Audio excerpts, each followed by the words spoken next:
Among the 14 characters stranded on the deserted island, few turn out to be what they first appear. I bet Kate was the last person you expected to be wearing the handcuffs. And there's a lot more to Hurley than meets the eye. And as for Locke, his story is anyone's guess. Also, Lost has got to be the first mainstream US drama series to have an Iraqi character who's a good guy. And then there's Charlie. You don't get that many full-on heroin addicts on mainstream TV. But more often than not, the audience knows more about the characters than the other people on the island, and everyone's got their favorite. Here's a look at the other 7.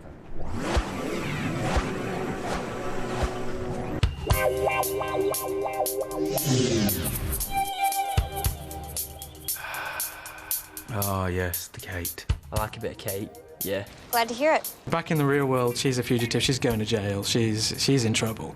And the island is a clean slate. No matter what I say about what happened, about what I supposedly did, I'm going to jail.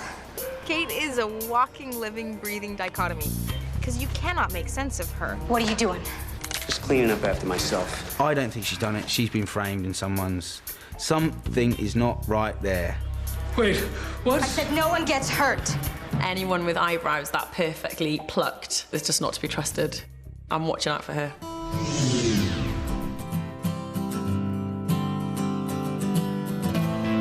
I love Charlie, and I love the fact that we've got a bit of homegrown talent in the show. He's just going along. You've heard of the band? You all, everybody! You all, everybody! And everyone's like, no, I've never heard of it. You all, everybody! Apart from Locke. Drive shaft. You played bass.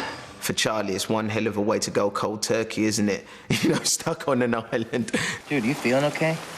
You look a little... It's got the flu. Oh, man, that's rough. Back home, I'm worth $156 million. The Hurley episode is like a Laurel and Hardy comedy.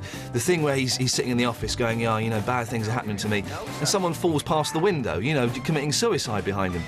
It's genius. He's an odd sort of character, and you don't see that much of him in this series. There's still more of him to come out. You've got Hurley believing so much that these numbers are bad. The numbers are bad, the numbers are bad, and they're going to ruin everything. And then you see the numbers on the hatch, and you can't fail to think, what's Hurley's place on the island? What is his purpose to be? The numbers are cursed. The only character I think they originally wrote was Hurley, which is why I think he's probably going to end up being the hero of it all.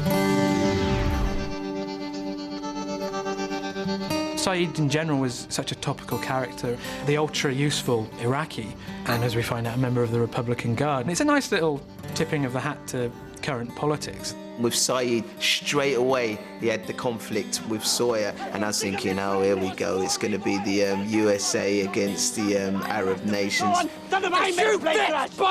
And they kind of made a twist on it because Saeed and Sawyer, they're both headstrong guys, and that's why they're constantly clashing. It wouldn't even surprise me if at some stage they become good friends. Maybe.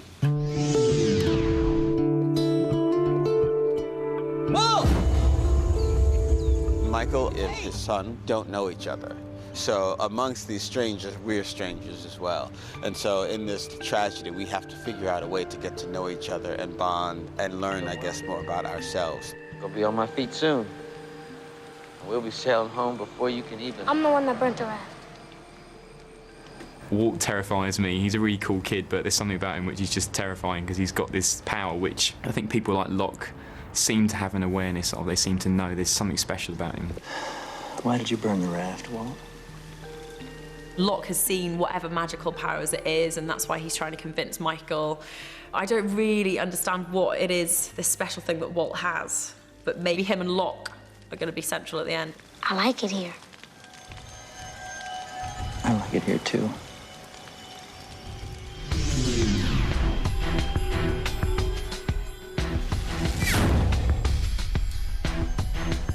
The best character in the world is Locke. Oh, gross. Gross to you, dinner to me. He hasn't got to do anything, and you'll just watch him, man. You just watch him. Do you want to know a secret? Sometimes he's a guru when he shows people the way, but then he's like, he also has his little agendas and his little manipulations and things that he has to do too. We've been coming out here every day for 2 weeks. You never talk about yourself. Everybody's got a story. Locke knows more than he's letting on, a lot more.